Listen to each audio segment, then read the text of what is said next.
Hola amigos, bienvenidos una vez más a su canal donde vamos a estar hablando de cosas muy interesantes como por ejemplo crímenes, asesinos seriales, películas, series, personas icónicas o relevantes.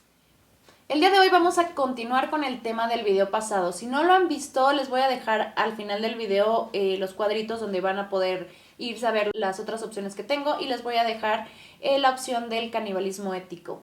En el video pasado tocamos este tema y me pareció como muy relevante tratar un tema de un asesino caníbal. Y el día de hoy vamos a hablar de Issei Sagawa.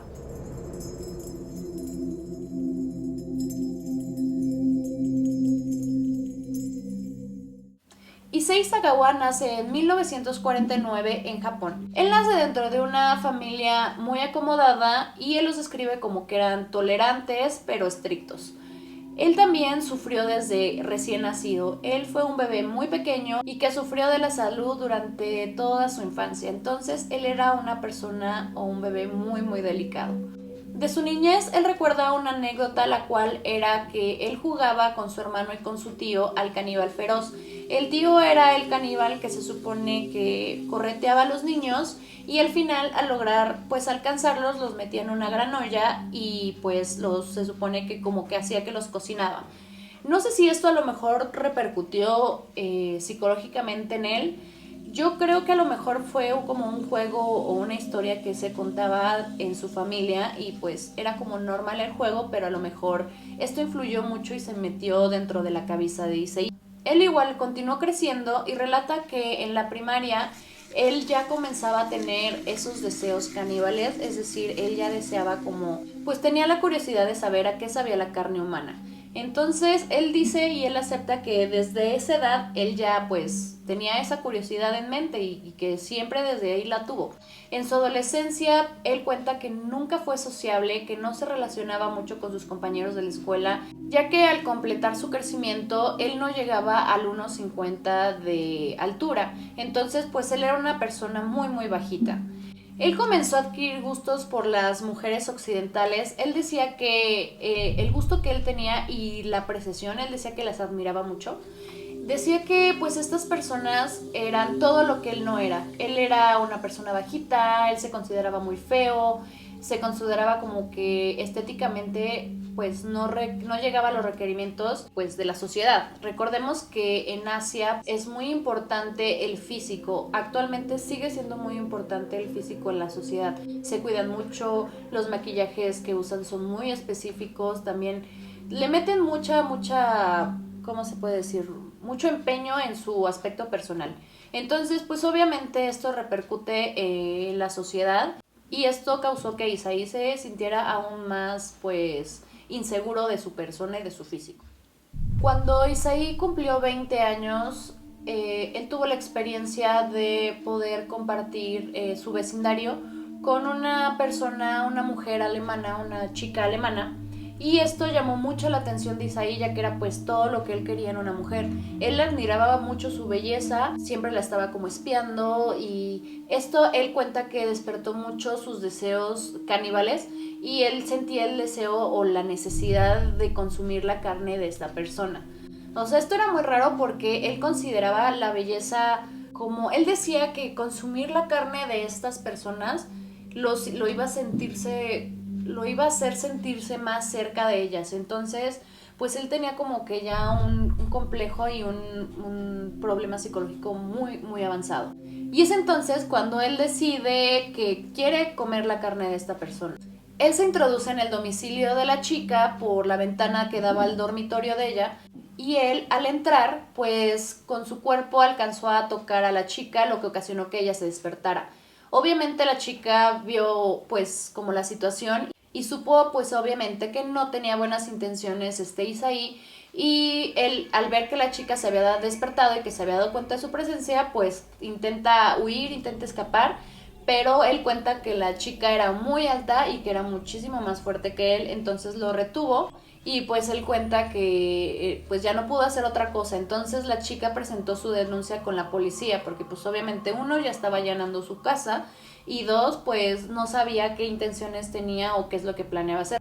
y pues obviamente esta chica jamás se enteró de que Isaí tenía planeado pues comer un pedazo de carne de ella. Él fue obviamente arrestado con cargos de violación y pues obviamente lo debieron de haber metido a la cárcel, pero el papá de Issei era, pues como les digo, era de familia acomodada y tenía sus conexiones, por lo cual él solucionó el asunto y aparte le pagó a la chica para que quitara la demanda y todo quedara por la santa paz. Entonces los papás comprendieron de que Issei tenía ya un problema más grande y lo llevaron al psiquiatra para que pues le hicieran exámenes, le pudieran ayudar a superar como el trauma o cualquier problema que tuviera. Entonces este no es como el típico crimen donde es la familia disfuncional, el papá que no está presente, la mamá que abusa del hijo. Entonces realmente ellos querían saber qué era, pues, qué problema tenía su hijo. Y 5 años después, al parecer no pasó nada o estuvo muy en calma Issei, pues los papás creyeron que ya estaba todo normal y él decide irse a estudiar al extranjero. El lugar que él decide es París, Francia. Entonces él toma un vuelo y se va en dirección a este país para comenzar pues sus estudios. Él se inscribe como estudiante de literatura en la Universidad de Sorbonne y es ahí cuando comienza otra vez a sentir estos deseos caníbales. Obviamente el estar rodeado de tantas chicas occidentales, que era lo que a él le atraía en ese momento, fue un catalítico, o yo me imagino que fue un catalítico para que él volviera a tener esos deseos, o a lo mejor sí lo seguía teniendo, pero pues estás en un salón rodeado de todas las personas que a ti te atraen y que esa misma atracción a ti te provoca un sentimiento caníbal o una urgencia de comerte su carne. Entonces justo él dice que él era muy feliz porque pues estaba rodeado de gente muy hermosa y que era como su sueño. Él deseaba mucho poder probar alguna de la carne de sus compañeras. Entonces esto pues sí está muy raro. De hecho él específicamente lo dice: yo estaba rodeado de gente hermosa y quiero comer su carne. En 1981 a su clase entra una chica de nombre René. Esta chica inmediatamente flechó a Sagawa y él quedó impactado, enamorado, y lo que le sigue de esta chica le ayudó mucho y le facilitó mucho que la señorita pues fuera amable con él, que fuera como muy cortés, de que lo invitara incluso a sus reuniones extracurriculares con sus compañeros, a cenas, a como pues reuniones de estudio y estas cosas que suelen suceder en la universidad. Él se empezó a enamorar de esta chica, ya que ella, por como la describe Sagawa, pues le tenía muchas atenciones y consideraciones. Entonces yo creo que hasta cierto punto ella llegó a sentir un poco de lástima por él. Digo, no creo que esté bien porque pues también es una persona y obviamente te puede sentir mal, pero como tampoco era muy sociable en el occidente, ella intentó ayudarlo para que superara como sus miedos en sociedad. Justo en una de las cenas a las que René lo invitó, él se dio cuenta de que él necesitaba comerla, que él necesitaba comer un pedazo de su carne, y él describe que él necesitaba hacer esta acción porque necesitaba sentir que estaban complementados el uno con el otro. Él creía, como ya les comento, de que iban a estar más en contacto, iba a ser como una unión más poderosa, por así decirlo. Entonces él en esa escena decide que quiere comer a René. Y pues él comienza a planear todo, él comienza a planear toda la situación. Una noche Issei le pide a René que vaya a su apartamento porque necesita una ayuda con un poema que venía en alemán. Y ella era muy buena en el idioma.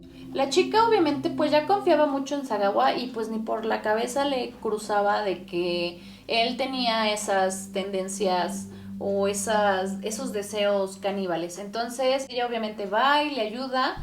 Y curiosamente Sagawa cuenta que el poema que le pidió que ella leyera era un poema del tema del canibalismo. Digamos que ya su fetiche era, o bueno, su afición era muy grande, de que ya hasta la puso a leer pues el poema de un caníbal. Ella ya confiaba en él, le va a su departamento. Él incluso detalla que acomodó todas las cosas, o bueno, más bien pensó que cuál era la mejor manera para matarla, porque pues su plan inicial era de que la tenía que matar porque pues obviamente ella voluntariamente no le iba a ofrecer un pedazo de su carne.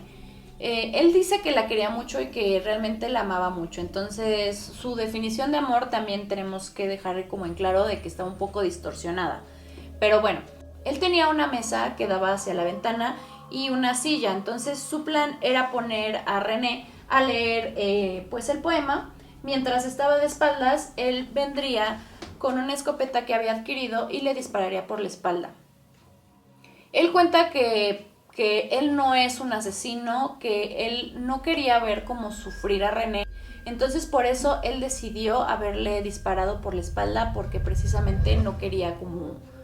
No sé si a lo mejor porque él creía que iba a sentir remordimiento o culpa, pero no quería ver como que René sufría o a lo mejor yo creo no quería ver que ella lo odiaba, porque digo, hay personas que cuando pues hay algún atacante o algo así que es alguien cercano o alguien en quien confías, pues todavía llegan a decirles que los odian o que jamás esperaban algo de eso. Entonces supongo que ese era el miedo de Sagawa. La chica llega, comienza a leer esto y comete el crimen. Y lo siguiente fue que él tuvo relaciones con la chica post-mortem, incluso la besó y le dijo que la amaba. Y después él procedió para cortarle los glúteos. Esta parte del cuerpo siempre le llamó mucho la atención y siempre fue la primera parte o la principal parte que él quería comer. Entonces pues empezó a cortarle y él incluso dice que le costó mucho trabajo porque tenía mucha grasa el glúteo. Entonces que le costó mucho llegar a la parte pues de la carne, del músculo y todo esto. Corta algunas partes de esto y las mete al refrigerador para consumo posterior. Y también cabe recalcar que Issei estuvo con el cuerpo manteniendo relaciones sexuales durante 2 días, más de 40 horas. Él decide meter a René en 2 maletas, después procedió a pedir un taxi y él le pidió que lo llevara a un parque de nombre Bosque de Bologna, y ahí él se bajó con las maletas y él procedió a arrastrarlas cerca de un lago. Cerca del lago había una, pues digamos como una banquita donde él se sentó, dejó las maletas, se recostó y se quedó dormido. Él al despertar pues ve que un señor estaba ahí y estaba pues curiosando con las maletas porque había un líquido que les estaba escurriendo a las maletas y obviamente le llamó la atención. Y claramente este líquido era sangre. Entonces, ¿qué es lo que pasa? Que pues Issei entró como en pánico, salió corriendo y regresó a su apartamento. Días después salió la nota de que una chica había aparecido pues destazada en unas maletas en el bosque. Y obviamente yo me imagino que el plan de Sagawa era llevarlas hasta el río y aventarlas ahí para que pues no pudiera haber un rastro o no pudieran seguirle la pista. Pero bueno, a la policía le costó mucho trabajo encontrar pues el origen de, pues más bien quién era esta mujer a la que Izawa había matado, ya que por el registro dental no pudieron encontrarlo, ya que él le había disparado por la espalda, entonces no pudieron hacerlo por el registro dental. Días después la policía recibe una denuncia de un taxista que dice haber llevado a una persona asiática al bosque de Bolonia y llevaba 2 maletas. Para esto ya tenían como una idea de que era un hombre asiático, ya que en un restaurante cercano al bosque de Bolonia habían visto a una persona asiática arrastrando pues las maletas, ¿no? Entonces era la única pista que tenían y este señor, el taxista, les dijo que él lo había recogido en tal dirección y que daba con la descripción de que era un hombre asiático y que llevaba 2 maletas y pues obviamente el círculo de búsqueda ya se reducía muchísimo.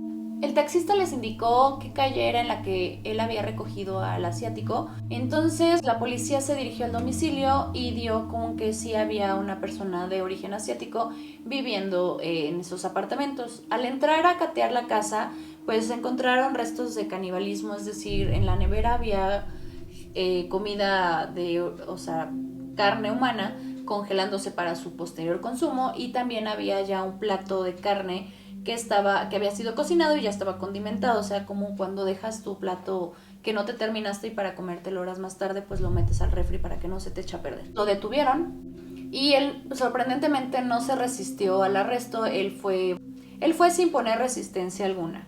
Y ya pues cuando estuvo en el interrogatorio les confesó absolutamente todo Y esto para los policías fue como incluso hasta siniestro, porque ellos comentaron que él parecía estar contento de dar todos los detalles de pues el atroz crimen que había cometido. No escatimó en detalles, contó todo, contó cómo lo había planeado, cómo lo había matado. Incluso dijo, no me gusta matar, pero no encontré otra forma de conseguir la carne fresca de esta persona. Y pues la policía le preguntó, ¿por qué quieres comer carne humana? ¿Por qué la mataste? Y él dijo que ella era una persona hermosa, sensual, erótica, o bueno, como pues se le hacía como muy sensual su cuerpo y como todo esto, y él decidió que tenía que consumirla para sentirse más cercano a ella. Todos pensarían que Isaí pues sería condenado pues a cadena perpetua y todo esto, pero el dato interesante es que actualmente Isaí no está dentro de la cárcel, él está incluso caminando libremente por las calles de Japón y incluso se hizo muy famoso. Y a continuación les voy a explicar qué fue lo que pasó y por qué Issei no está en la cárcel. El papá, al enterarse de que Issei estaba en la cárcel, pues acudió en su ayuda. Incluso el papá era tan acomodado y tan influyente que logró conseguir un abogado que estaba dentro del gobierno francés o que tenía sus influencias en el gobierno francés, y este abogado logró ganar un juicio, o bueno, ganar entre comillas, porque lo que alegó este abogado fue que por los terribles crímenes que había cometido Issei, pues tenía que realizarse un examen médico para esto. Entonces, pues obviamente se le realizaron todos los exámenes médicos y psiquiátricos y salió que si era una persona que no estaba mentalmente bien, que tenía que tener un trato psicológico para pues mejorar y para que no fuera un peligro para él y para la sociedad. Y lo que alegó este abogado fue de que pues en Francia no se condenaban o no se juzgaban a las personas con enfermedades mentales. Y es así cuando el gobierno francés decide extraditar a Issei a Japón para que ahí reciba el tratamiento psicológico que necesitaba. La condición de los franceses de que él no estuviera en libertad en Japón, o sea, obviamente Issei tenía que estar recluido en una institución psiquiátrica. Al llegar a Japón, él tenía que ser ingresado al hospital psiquiátrico Matsuzawa, donde el padre pues obviamente metió también la cuchara. Y pues de hecho el gobierno japonés lo dejó en libertad prácticamente porque dijeron que él no había cometido ningún crimen dentro del país Japón. Pero obviamente si él llegaba a cometer cualquiera de estos crímenes sería obviamente encarcelado y el papá ya no podría interceder por él. En Francia estuvo encarcelado únicamente 3 años, o sea sí tuvo un tiempo de cárcel en Francia, pero en lo que era pues su preparación psicológica, es decir, sus exámenes psicológicos y todo esto. Y ya cuando concluyeron estos exámenes, que al parecer duraron entre un año y un año y medio, pues comenzó el juicio, que fue para dictaminar todo lo que era pues mandarlo a Japón, el de si se le iba a juzgar como mental o como persona que sí estaba consciente de sus capacidades mentales, o sea, sí era consciente de lo que hacía. Y pues actualmente él vive caminando libremente, incluso le hicieron una entrevista donde él relata que él sigue teniendo estas pues como urgencias de comer carne humana, pero que él logra calmarlas pues con la masturbación. O sea, él describe que cuando siente mucho una urgencia pues él practica esta actividad y pues ya como que se relaja un poco. Y ahora dice que él odia a las mujeres occidentales, que ya no le gustan las mujeres occidentales y que ahora su gusto son las mujeres asiáticas, y que se le hace que ellas siempre fueron las personas pues más hermosas y que ahora gusta de ellas. Entonces pues creo que es hasta un poquito más raro porque pues él convive a diario, o sea, no tiene restricción de hogar, él puede caminar, él puede salir a la calle así normal como cualquier persona. Únicamente obviamente le cambiaron la identidad, él está con otra identidad para que pues pudiera continuar con su vida. O sea, realmente le facilitaron mucho las cosas, no tuvo un castigo, y los papás de René quisieron como dar muchas declaraciones o no quisieron ya meterse mucho en el tema porque pues sentían que ya era una falta de respeto hacia su hija, de que fue toda una pues como fue muy mediático este asesinato, y pues ellos tampoco ya no querían como estar sufriendo y reviviendo toda esta situación. Y el reportero incluso le pregunta, y bueno, ¿y de qué estás viviendo? O sea, sus papás ya fallecieron. Incluso dice que sí fue muy muy malo para su familia, ya que su mamá intentó suicidarse una vez y esto pues él dice que lo sintió muy feo porque pues sí tenía un gran aprecio por sus padres. Su papá fue despedido de su alto puesto, ya que pues recordemos que en Japón pues no puedes deshonrar pues al país, a tu familia, y como estas cosas son muy estrictos en estas cosas. Entonces yo me imagino que pues como le ayudó mucho a su hijo, sus compañeros de trabajo, su jefe, su empresa donde él laboraba o donde él estaba trabajando, pues le dieron la espalda. Por haber hecho lo que hizo, no estaba tranquila como su familia. Pero bueno, cuando le hacen esta entrevista, sus papás ya habían fallecido y le preguntaron que de qué vivía. Él contó que él había hecho libros sobre el asesinato de René. Entonces esta persona no demostraba tener un arrepentimiento por haber matado a René. Hizo dinero con el asesinato de esta joven, vendió libros, e incluso estuvo en el cine pornográfico haciendo películas pues como medio sadomasoquistas y este tipo de asuntos. Y pues es así como él se mantenía. Hubo una aceptación por esa gente morbosa o pues supongo que dañada. Se hizo muy famoso, incluso hizo comerciales, lo entrevistaban, salían las noticias y pues esto pues habla muy mal de la sociedad en la que vivimos, ya que continuamos hasta la fecha dándole mucha difusión a personas que no deben de tenerla. Tenemos incluso youtubers que dan una imagen muy mala y aún así la gente los sigue apoyando. Es tan sencillo como decir de que si seguimos o si le damos seguimiento a este tipo de comportamientos, pues obviamente no va a haber una corrección ni en la sociedad ni en la persona que los está realizando. Y bueno, esta fue la historia de Issei Sagawa, el asesino caníbal. Espero que les haya gustado el tema. Díganme qué opinan, si les gustó el tema del canibalismo. ¿Qué piensan ustedes? ¿Creen que él tuvo algún problema en la infancia? ¿Creen que a lo mejor pues no contó muy bien si había sido abusado por algún tío, por sus padres, por no sé, alguna persona externa? Porque pues a mi parecer tuvo una infancia muy tranquila y muy normal a pesar de pues su deficiente salud y su estatura. Y pues bueno, hasta aquí vamos a dejar el video. Recuerden que les voy a dejar mi Instagram aquí. Y pues también les voy a compartir mi tienda de ropa y accesorios. Les voy a estar dejando por aquí unas imágenes para que más o menos se den una idea. Y pues bueno, ya sin más, suscríbanse, me van a ayudar mucho. Denme una manita arriba y los veo en el próximo video. Y que tengan un bonito día, tarde o noche. Chao.